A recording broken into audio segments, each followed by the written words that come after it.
go to one of my favourite topics at the moment, which I don't know why it's my favourite topic, around resistance and backlash, but I think it's just one of the things that we experience if you're working in the space of equality.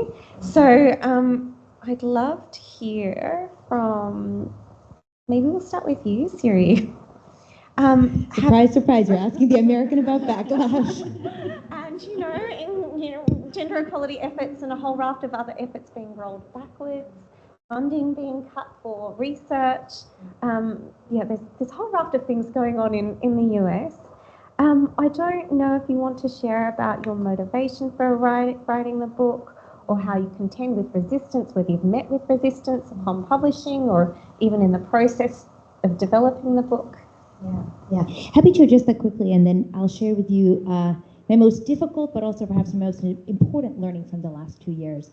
My co-author Iris Punnett and I actually started writing this book way back in 2022. And I recently went back to the very beginning of a notebook where I started writing down all my book-related notes and observations. And there's an entry from May of 2022 where some of the bullets include, are we possibly excluding when we do DEI, right? Who is not included?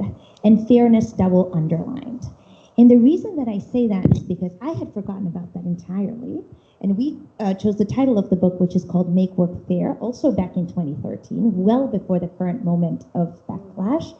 But there was something already brewing years ago in how DEI was practiced, especially in the United States, but also around the world, that even with the best of intentions was sowing the seeds for some of the resistance and the backlash that we're seeing today.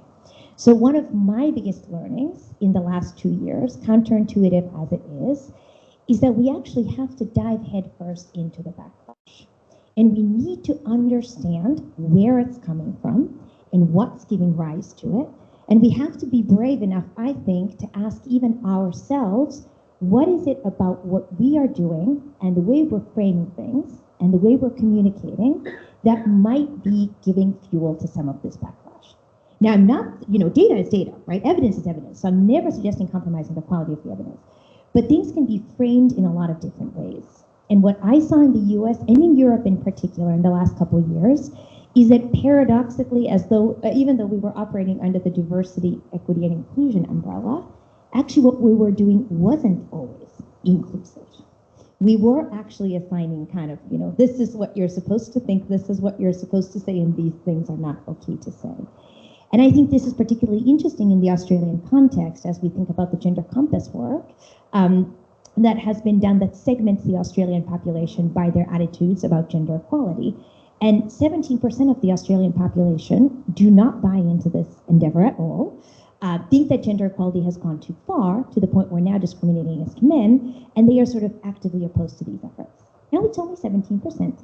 It's not a majority, but I think there's value in seeking to understand where those perspectives come from and whether there might be a message that resonates. And in fact, the gender compass work suggests that the message does resonate, is emphasizing that this is work by everybody, for everybody's benefit, because everybody has a gender, and all of us are harmed, albeit in different ways, by the existence of gender inequality, but all of us also benefit in many varied ways from living in a world that is more gender equal. So I think that as we go forward and think about how to minimize both the potential backlash in places like Australia and how to manage the backlash that we are facing in places like the US is the challenge. Oh, I love talking about resistance, and that is a good signal for we need also more research about resistance, and we need more evidence about what works to counter resistance. And great call out for the gender compass work, Rebecca Huntley and team. Matt, maybe I'll go to you, and I think you have mentioned sometimes that you get unexpected insights into the mindsets of backlash and resistance through unguarded comments from other men in STEM. So who share these comments with you thinking that you might share that point of view? So I'm really interested to hear your thoughts on what are the features and characteristics of resistance and backlash do you see as a man in STEM? You're absolutely right. I do, for one reason or another, get invited into welcomed even into conversations where I really don't belong. And I must admit, looking along kind of the accomplishments and expertise in this, on this very stage, I sort of think this may be a case in point as well.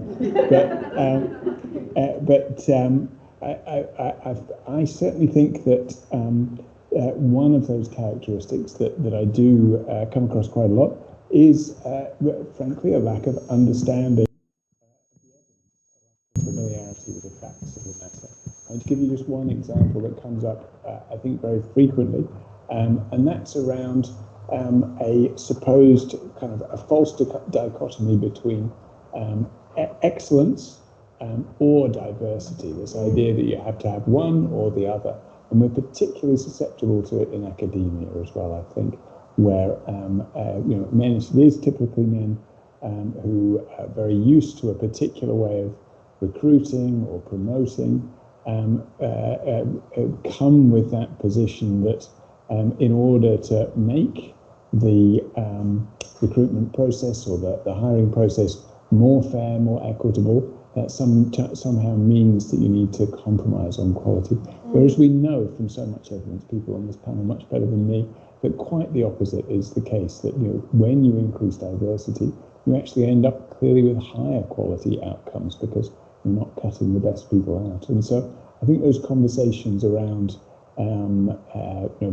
those sorts of processes and the evidence to support that the traditional ways of recruiting are not recruiting the best person for the job, despite that sort of intuition that I think sometimes men who've done it for a long time bring to that. What you end up doing is just recruiting the person with the most advantage coming into the job.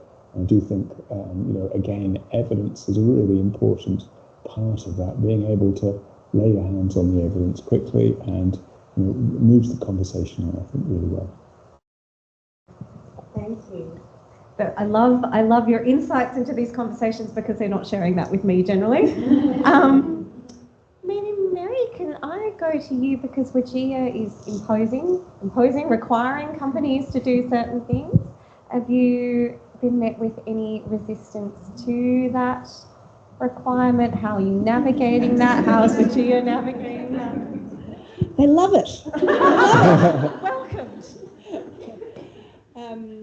I must say, and it's quite a privilege being in the position as a regulator and have the backing of legislation, that the power that and the impact that it has of a legislative requirement to then translate that into behaviour change and hopefully over time, for many hearts and minds as well.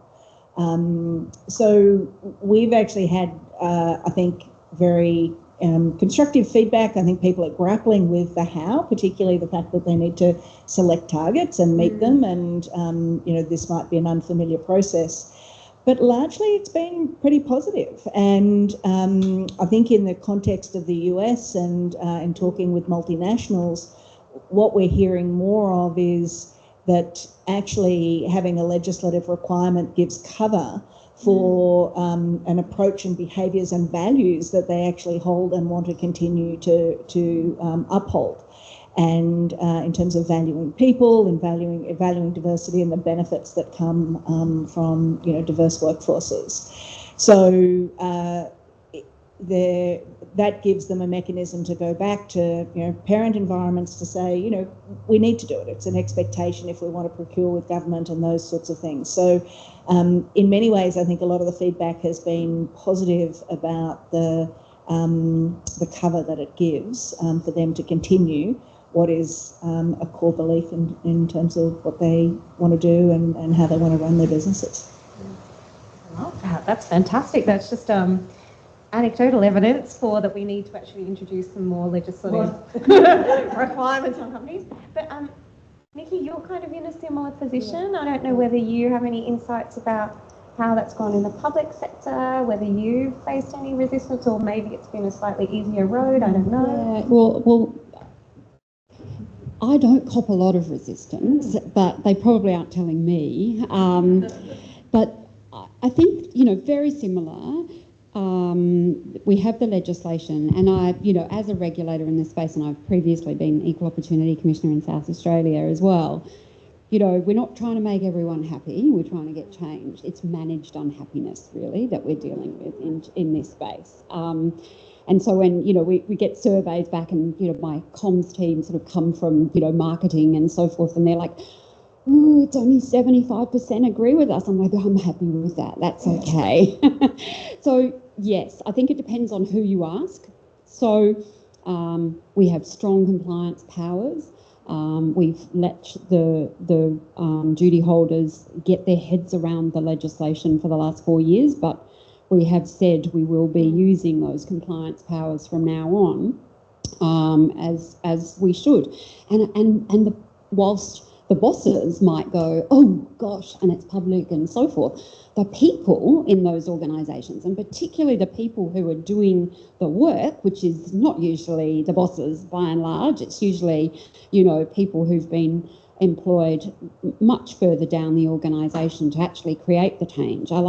Please use your compliance powers, because then we're going to get action from the boss. So, there isn't, it depends who you're asking and who you're talking to, really.